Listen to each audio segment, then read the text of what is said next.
Yo, this is Necro Butcher. Nice foundations are, just sort of political Relation of what I see to others. When you go camping, you're gonna see the Milky Way galaxy. Punk rock type attitude too. We're just gonna try to, gross you out with our music. If you love it enough, whatever you're doing, whether it's your instrument, your music, or everything like that, you'll find a way to make it work. We could do this all night. Bass players, I use. Yo, this is John from Noise Dosage Media, bringing you some of the most impressive and innovative extreme metal musicians on air to have an in-depth conversation about things you haven't known until now. We like to mention our sponsors and friends, Bishop Martin of Rat Punch and Begrudgingly Benny. Brandon specializes in stippling and digitally designing one-of-a-kind gruesome creatures that will look fantastic on any type of band artwork, tattoo, just about anything your twisted mind can think of. All of the art on this podcast is created by him, and we can guarantee 100% professionalism for a fair price. If you want to support the pod, please be sure to sign up for one of our $1, $3, or $5 Patreon tiers. We offer exclusive content, updates, merch, and unique offers that you can't get anywhere else. We're hoping in the future this fund can help aid in various subscriptions needed to keep this platform alive while delivering the best quality content we can. Our mission is to support more bands and deliver more content to our listeners. Thank you for tuning in. We appreciate it. Patreon.com/Noise Dosage Media. We got Brotality on the podcast today, and I'm super stoked. We just battled through some technical difficulties, and I want to give these guys some props already because they already know what it's like to be in the music industry. You're going to run into problems, and you gotta deal with the punches. And I've been watching their YouTube channel, and I know they got what it takes because they put in a lot more effort than a lot of bands, and that's why I got them on the podcast. So go ahead and introduce yourself, guys. Let's start off with that. My name is Bryce. I am 18. I am the guitarist and vocalist for Brotality. Yep, and I'm Reese, and I play bass and do vocals in Brotality. Right on. So I noticed that you guys did a lot of like covers and stuff when you were younger. Yeah. Like the band was always like you had the name, but you started off with covers. Yeah. You think that this really developed the, how do you say, like the mojo in a band? Like you kind of got to get that before you start writing music. Yeah, What do you I feel about that? I totally see what you mean. It definitely helped us out. I think one of the biggest ways that it helped us was just exploring those different influences and learning those different styles. Like learning songs, everything from metaled up versions of like House of the Rising Sun we used to do, or from Randy Rhoads solos and stuff like that. Like learning such that wide array of stuff that really helped us out. And now like we're 100% totally original music. Like all of that influence and all of that other styles that we learned, that really helps us be the players that we are now. Right, man. You got some sick freaking shreds for being that old. That's all I gotta say. Thank you, man. My riffs at that age were like power chords, man. my guitar teacher was like showing me Stevie Ray Vaughan. Like that's all I had. But power chords are the best, man. You can always just write the sickest riffs with some power chords. I don't know, man. There's a lot of bands that do that. But like I said, we were talking earlier about the image of the band, right? Mm-hmm. And you guys have a really cool YouTube channel. You do a lot of like miscellaneous videos that bands should be doing, but they don't. And they're missing out on opportunities. What's your take on that? And, how have you grown with it? Yeah. Well, first of all, we just started a YouTube channel because we enjoy YouTube. We watch a lot of like musician YouTubers. And so since we're in a band, and especially since Bryce and I are brothers, and we're home together a lot of the time, we figured there's not one reason why we shouldn't be. And so we just started doing some videos like low quality at the beginning, just like miscellaneous, like stupid, like funny, like little like vlogs on like I don't know, just like a day in the life when we go to like a show or something. And we just edit it together, but it ended up being more and more fun as we went along. And so now like we're actually taking more time on it. And so like I'm working more on thumbnails, having more of that like actual image on YouTube. Bryce and I are Yeah. both editing Yeah. now. So having it look professional is definitely something that we want everything that Brotality's name is on to look like. You know, we don't want to put content out there that's not professional looking in our eyes. half-assed, dude.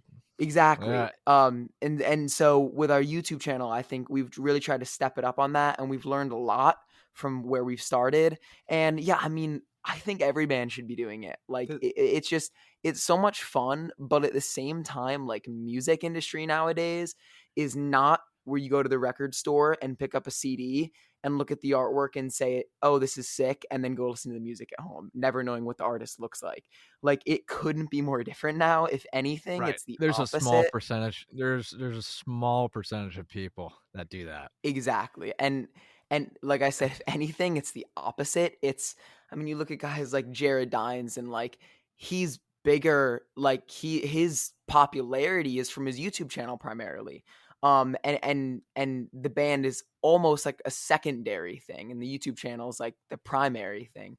And so we were just like, well, why not try this other avenue too? We're having fun while doing it, so why not, like in the industry nowadays, try this avenue that could get us who knows where. It really helps people get to know us and know the band, and that personal connection just draws fans in even more. Right. I wanted to suggest something to you guys because you do a whole bunch of shit. I don't know if you're like a visual person. Not you like to be in front of cameras, right? But reaction videos, man. Reaction videos, I started doing them, right? Yeah. And the one I did, it had fucking like almost 10,000 views. Dang. For a half-ass baby metal video, right? And I mean, I wasn't doing it for the views and stuff, but what I'm saying is if you're a band, that's another avenue just to plug at the end. Hey man, if you like this content, this is our band. So definitely reaction videos, you should think about that. Great idea. No, we definitely will. I mean, we're fans of a lot of reaction channels and just reacting to metal songs, so that's definitely a good idea. But I will say the only reason why I stopped because I was afraid of getting copyright strikes. So you might want to start like another channel just in case something happens. Because that'd be like the saddest thing. Like you put all your effort into something like me, my YouTube channel, and then a couple of years later, your whole channel gets taken down overnight. Oh, yeah. Ooh. So it's just an idea for you guys, man. You've been kicking ass, but definitely doing better than me when I was young and dumb. Thank you. You're probably smart and stuff. All right, so we got a whole bunch of topics off that YouTube channel that you like and stuff. Yeah. So we got. I'll just name a few, and you can pick what you want to talk about. Yeah, nice. Got Knocked Loose, Between the Buried and Me, The Office, and the Digitech drop pedal. Four things you I noticed. So Knocked Loose, let's start there, man. Ooh, Knocked Loose. That was the best live show we've ever been to. Yep. We saw them on the Christmas Burns Red show, which if you know the band August Burns Red, that's their Christmas show. So that was so sick because you got to see August Burns Red play a bunch of metal Christmas songs a few days before Christmas. And then right before that, you basically died in a Knocked Loose mosh pit, which was absolutely incredible. Yeah. We were actually supposed to play a festival with them last summer, but right now it's on for the summer of 2021. Was that the what the fuck was that called? That's I think I heard you talking about it. It was yeah. I was thinking about going to that last year, but never went. It's definitely incredible. If you get the chance, you should definitely check it out. We've been going since we were like 8 years old or something. Right. I did. So another thing is I used to live in Rochester. I just moved back to Buffalo. I noticed that you guys played at the House of Guitars, man. And I was like, bruh. What the hell? So where did you? I'm assuming you played outside. You know, Yes. like what was your experience with that? And did you buy anything from there? You know? So that was a killer show. That was actually the first time we ever doubled up a show. So we played there earlier in the day and then played another place like down the highway later that night. But being in there was incredible. Just all the gear that they have is insane. We spent like all the time just searching around everything. It's all over the ceilings and stuff. Yeah. And we actually spent a lot of time in their record store too. And that was insane. I want to go back so bad and just dedicate an entire day to checking out basically everything in there. I feel like we didn't get the proper time. Yeah. So I was gonna recommend you to go to Record Archive and the Bug Jar. The Bug Jar is a venue there that you could play. It's down the street. You got to check that probably out. the biggest poppin' venue in Rochester that you guys could play. I'll hook you up with the booking agent later. Thank you so much, my man. But what the hell was I just saying? I lost it. I lost it. Rochester Record Archive, man. Awesome. That's another place, a record store, but they host shows and stuff. Mm-hmm. That's sick. We'll definitely check that out. Thank you. Rochester's got it popping, man, for the metal scene. Local shows. Mm-hmm. So, I mean, not right now, obviously, but yeah, not right now. But yeah, it's a good way to get yourself out there. Yeah. Mm-hmm. All right, so Between the Buried and Me. That's Oh, sorry. You go ahead. Who said that they like Between the Buried and Me? I think it was you. Yeah, I think it was Bryce because I think it was our top 5 albums video. I think that's where we mentioned that was them. it. Yeah. I actually got into Between the Buried and Me through my college roommate. I mean, we're not roommates now because my school isn't doing that thing with Corona and all that, but he got me into that because he's a super huge prog guy. And I've been listening to them ever since. We're just listening today in the car. But big Between the Buried and Me fans. They are just insane. We were saying their songs are basically just like 10 minutes of everybody soloing at the same time, but somehow it all works. Those guys are animals. Dude. It is. Yeah, absolutely Paul insane. Wagner. He's a freaking nut. Yeah.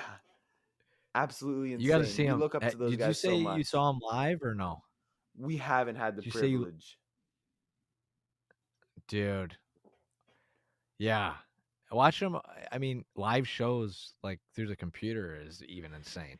Yeah. Like, I've seen on their YouTube channel they have them playing Coma Ecliptic top to bottom, and it's unbelievable. I'm more of a fan of later BT Bam like Automata and Coma Ecliptic, but because the earlier stuff is like almost too technical for me, if you know what I mean, like the 13-minute long just crazy mind-bending like shred songs.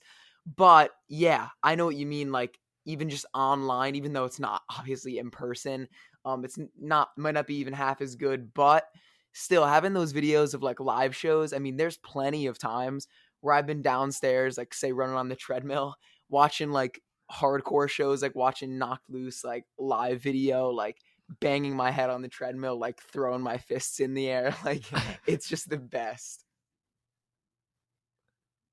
Yeah, for sure. I mean, I've watched so many live performance videos now that I'm going to do it when shows start back up because I find it so enjoyable now. Yeah. With the pandemic. Like I never used to watch that until now. And I'm like, dude, I'm doing this shit. I'm doing it. Yeah. Same here. Like All right. Go ahead. I was just gonna say, yeah, like we watched like so many live streams once the pandemic hit, from so many different bands, and yeah, I don't want to stop that even when shows are back. Right, exactly. I feel like this pandemic has kind of prioritized like what I don't know. Given the time, you're just like, what do I want to do with my life to actually make it like meaningful in a way? Yeah. Kind of. Yeah. it's a lot of time of reflection, to be honest with you. No, yeah, definitely. I totally agree. Yeah, with all the time in the pandemic, we actually wrote 9 out of the 12 songs of our album. We had 3 songs written before Hell that, yeah. but then once we got that time off school and we had that time at home, 9 of those songs got written. We're now we have 8 rough songs done for album number 2. We've been cranking them out like crazy. So, I mean, there's obviously much more downsides to the pandemic, but you got to look at the bright side of it and make the most out of this free time we've been given. Hey, we got Revolt here. What's And up, guys? What's up? man, so What's going on? run down on the band, dude. Ottawa, Ontario. Annihilator's place. Yeah. So I fucks with Annihilator. I heard you got a good scene down there. We do actually. It took a little bit to discover. I've been pretty heavily involved in, like, the punk scene. I'm a pretty punk rock kid. I was reminding Logan about that, but yeah, the metal scene here, when you discover it, it's like a fucking rabbit hole, man. Like the basement shows that It's kind of it's kind of like opening up a lot more. Yeah, And a lot of bands are coming here too. Yeah. I went before to 2 COVID. shows. Sorry, Yeah, I went to 2 shows in Toronto. It was the Contortionist and Between the Buried and Me, and then Cattle Decapitation. Between the Buried and Me must have been fucking sick. Yeah, Niall's coming to Ottawa soon. Yeah, me and Ryan actually got to see Slayer, Lamb of God, Cannibal Corpse. And, yeah, and Slayer was at the end of the show their there. final tour, man. Yeah. Yeah, that was exactly, an awesome show. dude. I was supposed to go see Polyphia downtown. That would have been a pretty sick show, and then that got closed because of COVID. Yeah, that's insane. But there were a lot of metal bands that were coming. I can't think of anything off the top of my head. I'd have to look through my Spotify. Supposed to be seeing Niall this September. Right on. They always come to Buffalo, dude. Yeah. I never got but, into Niall. I never listened to Dude, you gotta get into the death metal. Yeah, exactly. So onto the band. Give me the rundown. You guys seem to be pretty young. Oh, geez, are you guys pretty really young or no? Story. Yeah, we're in high school, man. 16, Okay, that's 17, that's what I thought. I'm like, you sound like you have a deeper voice, but I'm like, there's no way. No way. Yeah, no, everybody tells me that. They're like, "Oh, you sound like Corp's husband." We can tell the story, right? Yeah, the story should be good. I mean, we're swearing on here, but the story is actually going to be one of your most interesting. Yeah, dude. Go for it. All right, so I'll give it a rundown. So it was May of 2019, and okay, so me and my friend, I'm just gonna call him Shitty because we call him Shitty. So me and Shitty were looking to buy Adderall off of some kid for exams. So we were like, okay, we're gonna go. So we meet these 2 kids, Ryan and his friend Logan. Not this Logan, but some other greasy little kid. But anyways, so we go to the atrium of the school and they're playing like Fade to Black on guitar, and this is when I just started getting into like Metallica and stuff. And then I went up and Nathan, I just dropped his name. Sorry, Shitty. Whoops. So Shitty was just like, hey, he'll never see this. He won't care. But anyways, we went down to the atrium, and then my buddy Shitty was like, hey, these guys are playing guitar, like maybe fucking around with me, like, hey, you should go play with them. So I go up to Ryan, I'm like, hey, you guys are playing like Metallica, whatnot. And they're like, yeah, dude. He's like, yeah, dude, man, you play guitar. I saw, like, we should totally get a band going. And I was like, no way, dude. Like, there is no way I'm playing a band with you and your friend there. And then, so long story short, a couple days later, me and Ryan ended up jamming, and it's been a very crazy story from there. Like, just getting drunk and playing shows in high school. We started, we were like obsessed with punk and like MCR and stuff. Like that's all we'd play for, like, and Slipknot for like the longest time. Hey, Slipknot's fucking sick. Yeah, dude, they are. But like, and then we just kind of like evolved, like got more into thrash. And remember then the day I was just like, "Fucking, I'm gonna sing," and then we booted our singer. And yeah, we booted like in no need our for original. Logan was actually the original bassist, but there we go. Then we got the Josh. Original. Yeah, he was like the original. There's got to be like 2 originals there because we never actually played. Yeah, I was just supposed to. Yeah, so it's like we've had so many lineup changes. It's like actually insane just to like get the sound going. Like we started off as a 5-piece with me on rhythm guitar, kind of like a Black Flag kind of thing. When they got going, like rhythm guitar just dropped to. And I literally found Jazz on Kijiji. Yeah, our drummer's name is Jazz, which is funny. That's funny. Cool. Like I heard at first, Ryan was like, "Yo, I got this new guy, Jazz." I'm like, "Jazz? His parents like crack addicts or something?" Jazz, like, Crack addicts and guitar teachers. It's not much of a man, difference. yeah, great guy, very quiet, down to earth though. Doesn't even listen to metal, but crazy drummer. Probably one of the best drummers I think I've ever met. Yeah, he knows like his music stuff too. Is he a jazz guy or no? Yeah, he's a jazz. He's a jazz drummer. His parents of course too. He is. Of course he is. Yeah. So yeah, that's the story of how we got up and going, played a show or two. Our first show was actually an acoustic show. It was me and Ryan at some pub, and ended up hooking up with a girl after that, and then that was great. Yeah, then we went. We had this insane summer show. It was just just crazy. We tore that place apart, man. Dude, yeah, it was literally like, I was like, okay, man, we're gonna go up. I'm gonna get as fucked up as I can, and we're gonna play these songs. And yes, dude. So I smoked a bunch of weed, drank like 6 beers, shotgunned all of them, of course, from Canada. So I was like, fuck it, we're just gonna play. And then we played "Sweating Bullets" as our last song, and I was like, I was slurring my words and shit. Man. No, wasn't it? It was Kickstart My Heart. We actually played Kickstart My Heart. Oh, yeah. I fell over at one point. I broke Ryan's guitar, the mic stand. It was something else, but we absolutely fucking tore the place apart, and it was awesome. Dude, I'll never forget, like, a story about, seeing a band like that, but worse. Like, I was in Rochester at the Bug Jar. It was like a fucking Monday night, 2 a.m. at the Bug Jar, right? And this band, they had like a Pantera vibe going on, dude.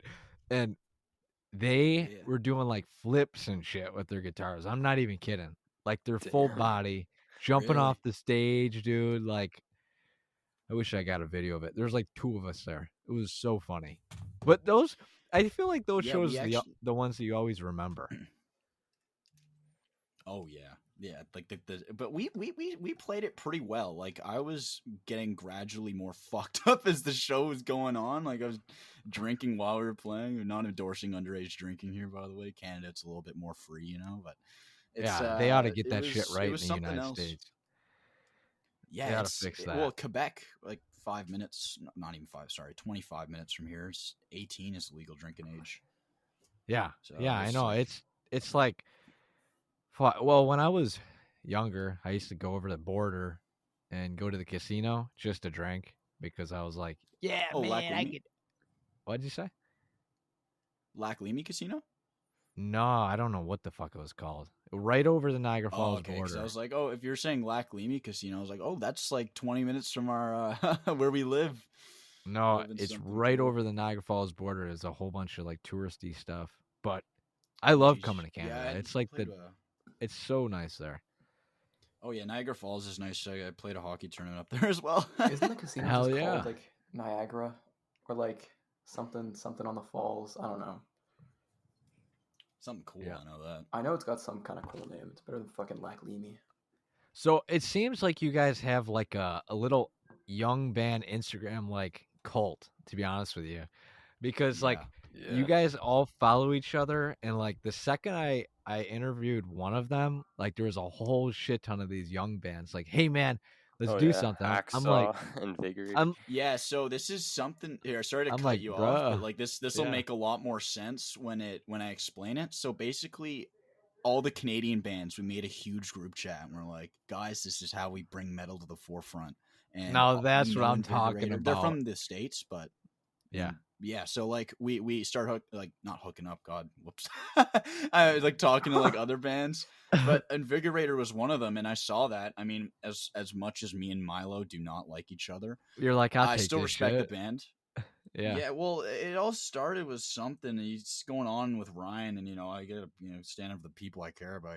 It's just so I was just like, dude, you just quit running your mouth or whatever. But it's just some stupid petty high school beef. But Zach's a great. Now guy, are they from Canada? Invigorator? They're from Texas. No, they're from Okay, Texas. okay.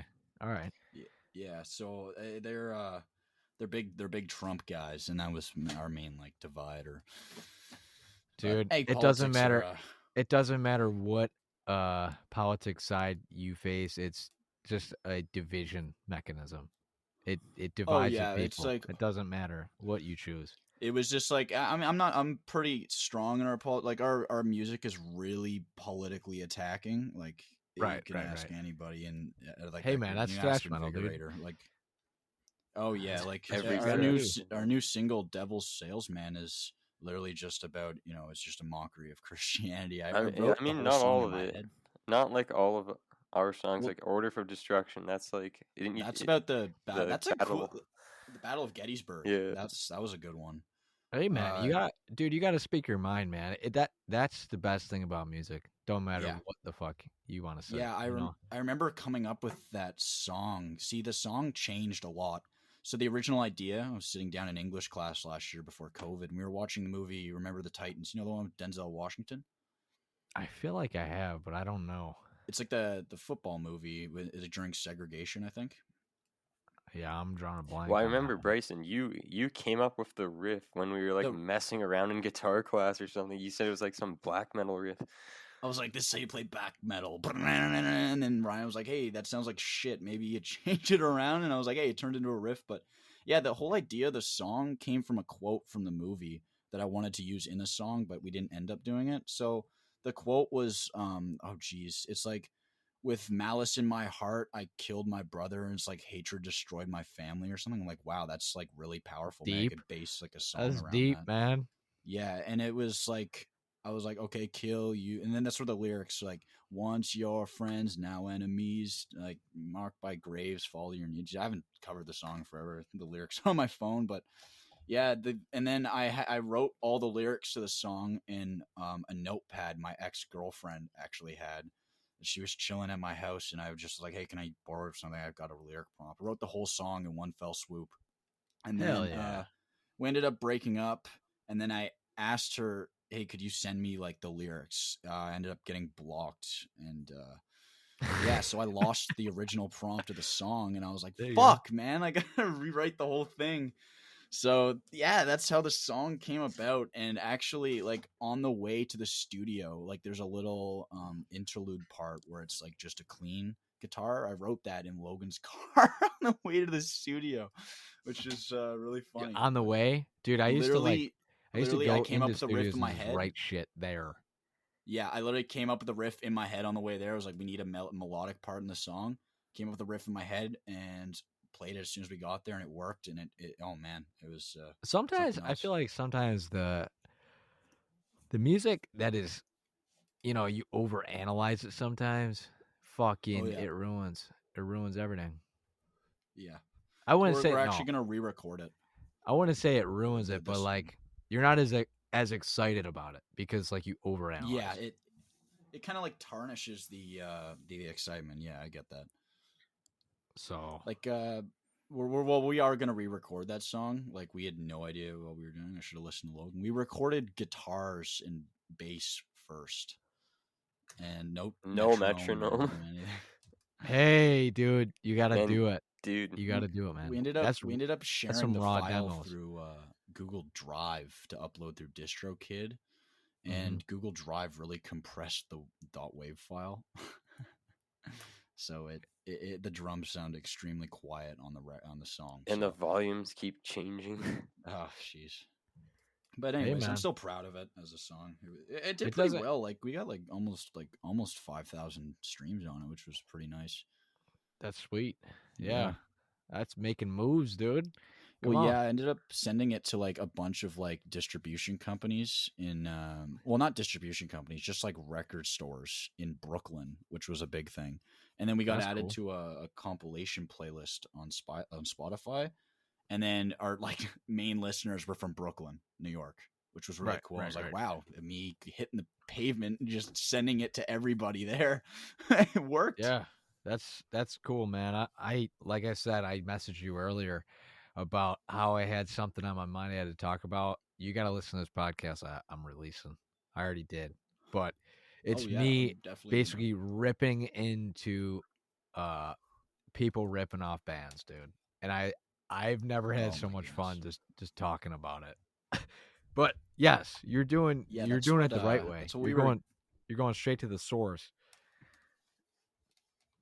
Yeah, for that's promotion. he's ripping off bands. That's a big thing, like the poser mentality. That's like my main drive. Yeah, I don't know about Logan as much because he's more of like musically everything. Me and Ryan's kind of like the rap scene is massive in Ottawa, and we're just so fucking sick and tired of seeing it passing for music. Some of the shit. Man, it's I'm ridiculous. glad that you said that. I'm glad that you said that I'm all over the place because I could go from listening to I don't fucking know Annihilator to Travis Scott in a heartbeat. Really, Hey, man. Yeah, I don't gotta mind do it. Travis Scott as an artist, and we get called posers for like all the other bands that we were talking to, like Invigorator and like Hacksaw and all those other guys are like, oh, you guys like you're too focused on your look, and it's like, well, we try and not the big hair bands, but Just it was kind of like do your we're thing, gonna man. get up that's a part of there. the fun. I know it's a business, right? You go up there, you wear chains, rings, and shit, jeans and high tops, and we just shred. And people were just like, "Oh, you guys, you kind of look like posers." It's like, whatever, man. Like, yeah, we could have good music, but I also want to have good shows.